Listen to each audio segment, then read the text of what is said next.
So hi everyone. So another topic po ta sa atong subject karon na PHP ang among language karon. So start na ta. So nasa kabot na sa screen sa start ta. Let's go.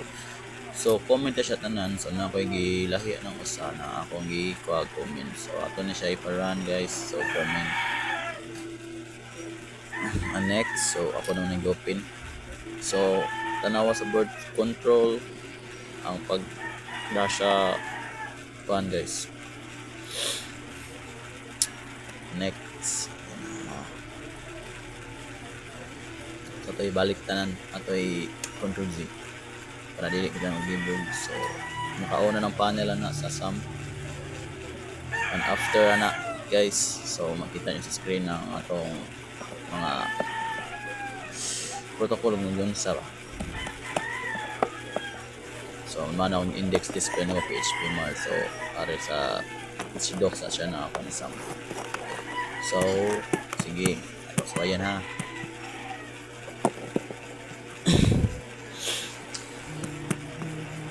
Ato siya i-run.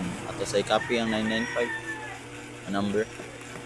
So sa kinaubisan ibutang tong 126 ato ibutang dia ang slash o question mark. Ana ato na ibutang. Oh, so ana ano, as you can see man atong i-run. And next kana another example. Ato na yung example lang. Okay. So imo na siya i-comment guys ang usara dapat iparan. So comment sa tong ika-una, ika-duha na pud ta. O di ba?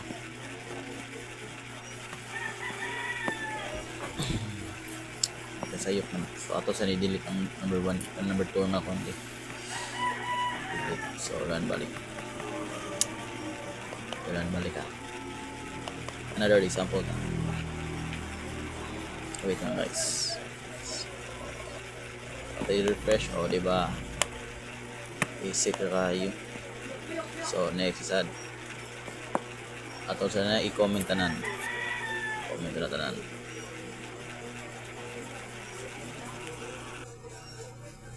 So ato na siya iputangan og right. Okay. So ara na punta sa ani. So mao ra gyapon ang gibuhat pareha to ganiha same as ganiha. Mara pong gibuhat delete ang number, ay delete ang mga dashboard niya. Na sunod delete na ang title. Ato gyapon na iparan sa tapos dito na order. As you can see, di ba makita nyo. So mora gyapon ingat ra gyapon yung buhaton. Basic lang kayo na siya gid. So last example ta guys para makuha gid ninyo. So first din na guys kay mura muna tukan. Wait. So mora na gyapon na ang ganiha, di ba? Kita ninyo.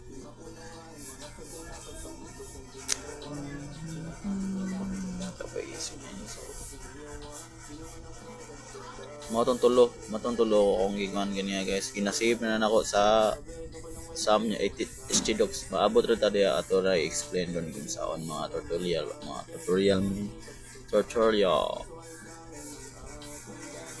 Mo na pa na last example na ako sa i-delete. Delete na. Mara na siya ta. If 5 yan para na ngay Visual Code Studio na siya niya.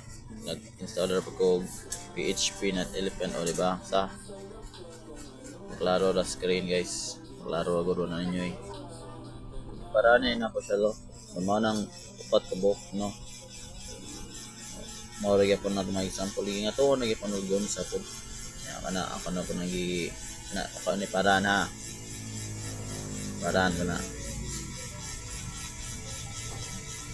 okay o diba okay nakabutang siya okay daw.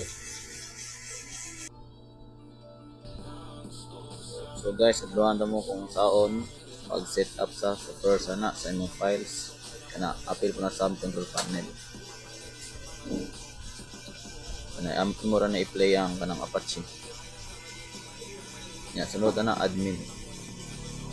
Nya ari kasi mong files. Nya ari sa disk PC. Nya local DC. Nya SAM. Nya pangitaon mo HTDocs sa mo. SAM balik. At pinalibo ko da. Balik ni disk PC nya local DC. SAM. Nya pangitaon mo HTDocs ya. HTDocs.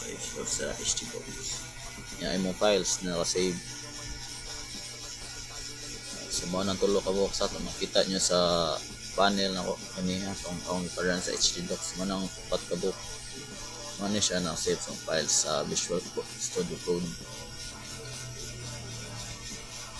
So naka-save na siya, pwede na siya na delete or kayo bahala kung saan na. So kana siya oras na sa dihin. So ano yan tulo kanang upat na naka-save sa tong PHP marong pangan sa kong files index. Mao na to. Tanan salamat ninyo sa pagtan-aw. So magkana na mo nakatunan. So katawa sa Odlevi. Man na guys, thank you.